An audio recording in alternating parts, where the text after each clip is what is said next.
Hi, I'm James Robinson, and this is a Robinson Stocks stock pick.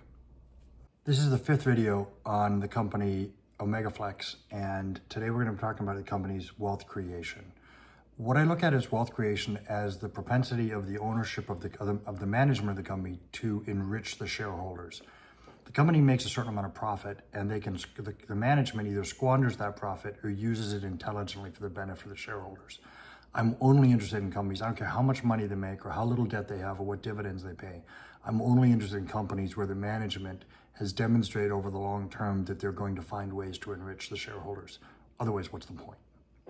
One of the ways that management can enrich the shareholders is by repurchasing shares. I think it's actually one of the strongest ways. The benefits to the shareholders are that they will own a larger percentage of the property, thus have a larger claim on future income and future dividends.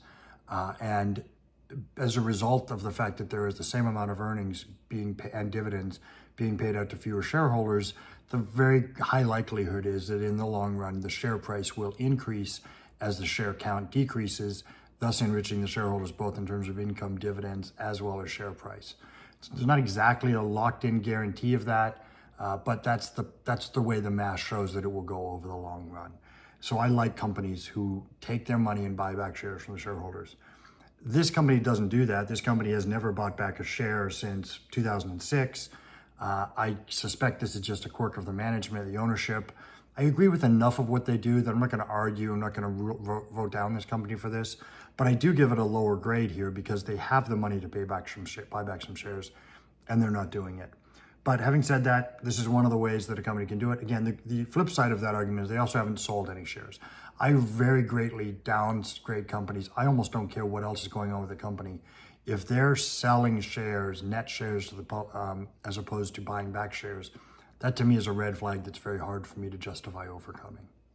Another thing that we can look at when looking at the management's creation of wealth for the shareholders is to look at stockholders' equity. Stockholders' equity is simply all of the assets the company has minus all of the company's debts. Over time, you like to see that go up. Typically, you'll see the shares in the company reflect that. There's not a direct correlation. Most share price today is based on some multiple of earnings, and that's sort of the way companies are evaluated. But a company with ever-increasing legitimate shareholder equity is a company that over the long run, in my experience, turns out to be a very good company. So I do look at this and you can see again, this company has basically increased its shareholder equity every year since 2008. The major drop there you can see is in 2019. Again, that's when the company paid out a significant amount of cash in the form of special dividend. When you pay out that cash, you have less assets to the same amount of debt, and that's why you see that drop. That drop does not mean the company decreased in value as far as the shareholders are concerned, because we directly receive that value in terms of a dividend. The old adage is you have to have money to make money, and that's true, but one of the things that separates good companies from poor companies is the company's ability to, how much money the company needs to make money. And the way we look at that is return on assets. So for every dollar of asset that the company holds, how much earnings are they generating?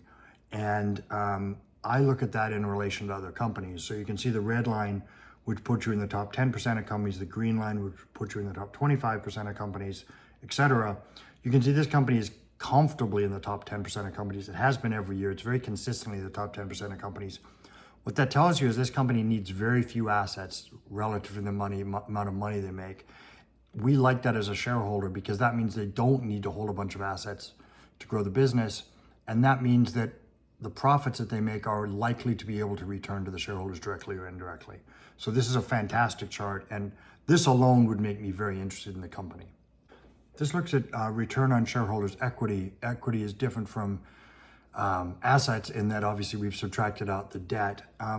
The problem with this return on shareholders' equity is that it rewards debt, right? If you had $100 million in assets and $100 million in debt, you'd have no equity. And if you made money that year, you'd have an infinite return on equity. And that'd be great, except that you'd also have $100 million of risk. And so I am much more concerned about return on assets than I am on return on equity. The return on equity has to be higher because of the debt component, which reduces the assets. And you can see, but even considering that, most of the time this company is in the top 10% of companies. And it is in the top 10% of companies, and it's important to note, despite the fact that it has virtually no debt. So it's very significantly handicapped in this chart and still performing in the top 10% of companies, which factors make this company even more attractive. This chart looks at retained earnings. So what retained earnings is, at the end of the year, the company has a certain amount of profits. They can give some of that money back to the shareholders. They can pay down debt, etc. Or they can reinvest the money in the business. And the money that they reinvest in the business is called retained earnings.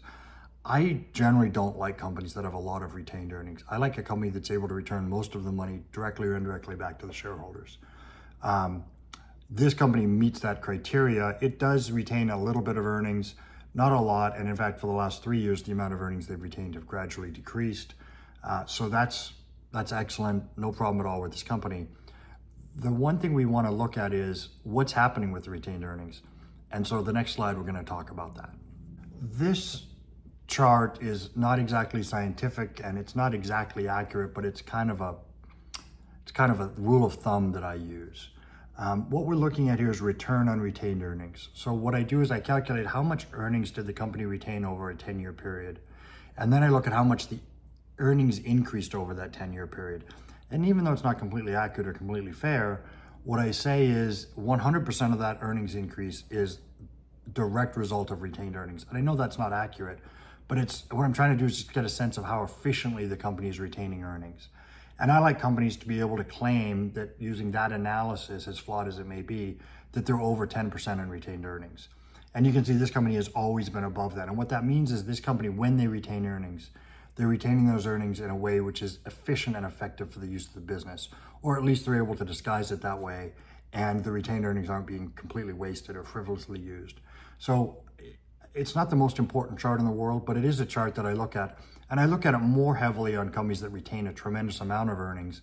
I want to have a very strong sense that this company at least appears to be using those earnings intelligently.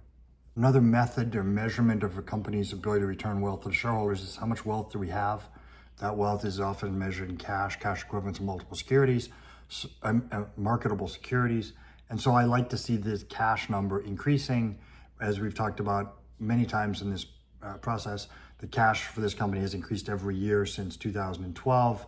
Let's forget about that dip in 2018-19. That is because of the special dividend that they paid. That money was paid out to us, the shareholders.